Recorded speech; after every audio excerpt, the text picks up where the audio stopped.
কতজন মা হারায়া কলিজার মধ্যে আগুন, কতজন বাবাকে নিজের হাতে দাফন করিয়া কোনদিন আব্বু বলে ডাক দিতে পারে না।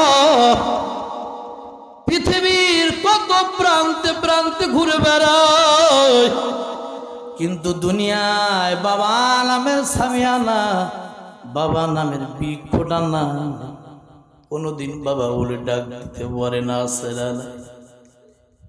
আমার মায়ার নবী রাহমাতুল লিল আলামিন পয়গম্বর, আমার নবীজিকে যতটা বিচ্ছেদের যন্ত্রণা সহ্য করা লাগছে রে, এমন কষ্ট পৃথিবীর কেউ সহ্য করে নাই। কারণ নবীজি দুনিয়ায় আগমন করেছেন, নবীজি যখন মায়ের গর্ভে, তখন বাবা আব্দুল্লাহ নাই নাই নাই, দুনিয়ায় নাই। দুনিয়ায় আগমন করলেন, পদার্পণ করলেন, বাবা বলে কোনোদিন ডাক দিতে পারে নাই, বাবা তো নাই। নবীজি আমার কান্না করেন আর বলে, সাহাবীদের দল, আমি মুহাম্মদ, আমার ভিতরে কত কষ্ট, আমি মুহাম্মদের মধ্যে কত ব্যথা। কারণ বাবা ডাক দিতে কত মজা, আমি এই ব্যথা বুঝি রে। আমি কোনোদিন বাবা বলে ডাক দিতে পারি না। বাবা ডাক দেওয়ার মধ্যে কত মজা আমি কোনোদিনও বুঝতে পারি না। আমি কোনোদিন তো বাবাকে দেখি নাই, বাবা বলে ডাক দিতেও পারি না। এই জন্য বন্ধুরা আমার, মায়ার নবী রাহমাতুল লিল আলামিন পয়গম্বর যতটা বিচ্ছেদের যন্ত্রণা সহ্য করেছে, এতটা কষ্ট পৃথিবীর কেউ পায় নাই। আবার আমার নবীর ঘরে একটা পুত্র সন্তান আল্লাহ তাআলা দান করলেন, আবার নিয়ে গেলেন দুনিয়া থেকে।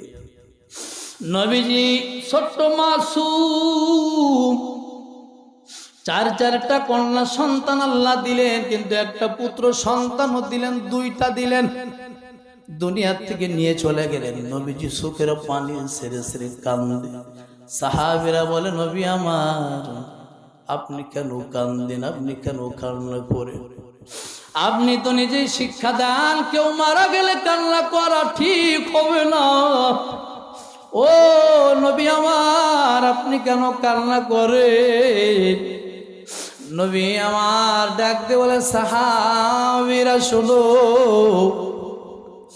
কেউ যদি কারো মহাব্বতে কান্না করে এটা দূষণীয় নয়, কিন্তু কেউ যদি কারো মৃত্যুতে, আপনজনের মৃত্যুতে আল্লাহ তাআলার ফয়সালাকে যদি মেনে না নেয়, আল্লাহ তাআলার উপরে যদি দোষারোপ করে আল্লাহ তাআলাকে, এটা বড় গুনাহ।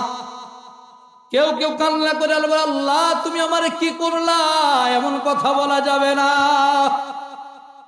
কারণ বিলাল রাদিয়াল্লাহু তাআলা আনহু যখন মৃত্যুর শয্যায়, এমন সময় বিলাল রাদিয়াল্লাহু তাআলা আনহুর স্ত্রী ডাক দিয়ে বলে, হায় রে আমার মুসিবত, আমার স্বামীর অবস্থা ভালো না, মারা যাবে। বিলাল ডাক দিয়ে বলে, স্ত্রী সাবধান সাবধান, এমন কথা বলবি না, আল্লাহ নারাজ হয়ে যাবে। এই স্ত্রী বল, হায় রে আমার খুশ নসিব, এই কথা বলো। মৃত্যুর মুহূর্তে বিলাল তার স্ত্রীকে বলাইতেছে, স্ত্রী বল, হায় রে আমার খুশ নসিব, হায় রে আমার মুসিবতে কথা বলিও না।